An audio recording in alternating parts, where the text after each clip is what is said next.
paglaom. Maayong buntag kaninyong tanan. Ang atong hilusgutan karong Setyembre 22, giuluhan og sa oras sa kasubo. Ang atong teksto makita sa Lamentaciones 3:32 taman sa 33.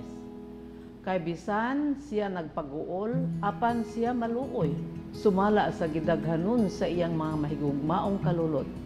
Kay siya di magasakit nga sa kinabubuton, ni magapasubo sa mga anak sa tao. Kapaglaom, gikan kini sa sulat ni Mrs. White alang ni adtong namatyan sa iyang bugtong anak nga babae, aron sa paghupay kaniya. Ingon siya, kita nahubog sa samang kupa sa kaguol, apan kini gisagulan sa kalipay. Kapahulayan og kalipay diha kang Hesus. Siya nagabuhat sa tanang mga butang nga maayo. Ang atong langit ng Amahan dili buot nga magasakit. Og mga kasubo, ania kita dinhi aron sa pag-anto sa pagsulay sa Dios. Ang kalayo sa hudnuhan nagadilaab, hangtod ngang atong hugaw mahurot og kita magagula sama sa bulawan nga inulay sa hudnuhan sa kasakit. Ang kahayag magagula gikan sa kangitngit nga alang kanato usahay dili nato masabtan. Si Jehova mihatag og si Jehova magakuha. Bulahan ang ngalan ni Jehova. Job 1:21.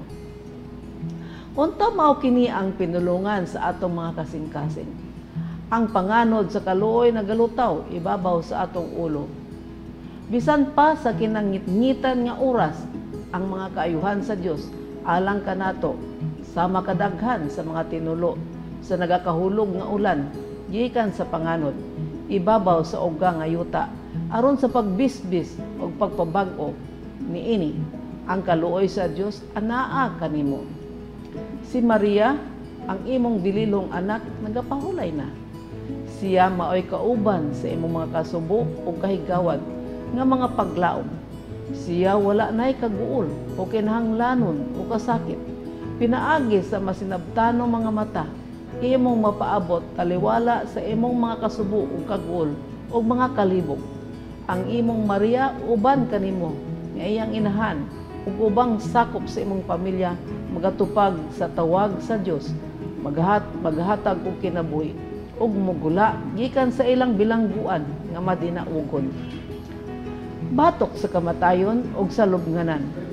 Ang imong pagtuo makakita sa imong mga gimahal ug sa mga nangamatay nga imong mga banay nga maiusa pag-usab kauban sa mga tinubos sa kalibutan. Ikaw uban kanila sa dili madugay kung ikaw matinud-anon. Magalakaw sa dalan sa bag-ong Jerusalem, magaawit sa kanta ni Moses ug sa kordero ug magasulob sa korona nga puno sa mga bililhong hiyas. Sa matag usa ka butang, ang Dios nagabuhat og maayo uban kanila nga mga nahigugma kaniya. Roma 8:28. Kung maablihan pa ang imong mga mata, imong makita ang langit ng Amahan nga mahigugmaong nagtamod kanimo. O kung imo pang madungog ang iyang tingog, kining mga tingog sa kaluoy alang kanimo nga naghapa tungod sa kasakit o pag-antos.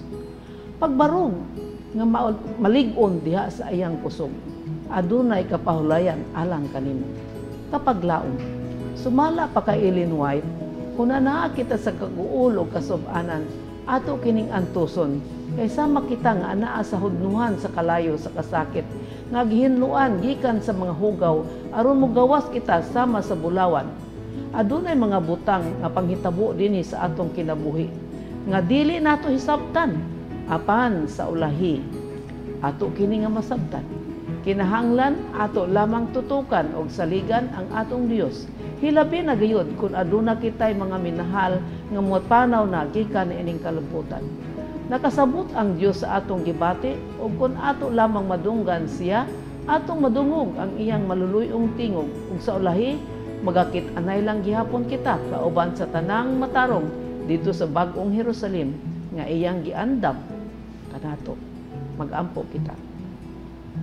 Dios ug may gugmaon namo nga man sa langit, salamat nga imo kaming gipangga taliwala sa among mga kagul-anan ug kasakit.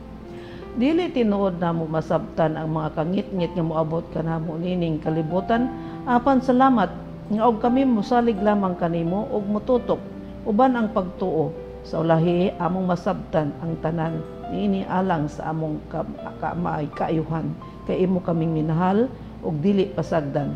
Salamat sa tanan Ginoo sa ngalan ni Hesus. Amen.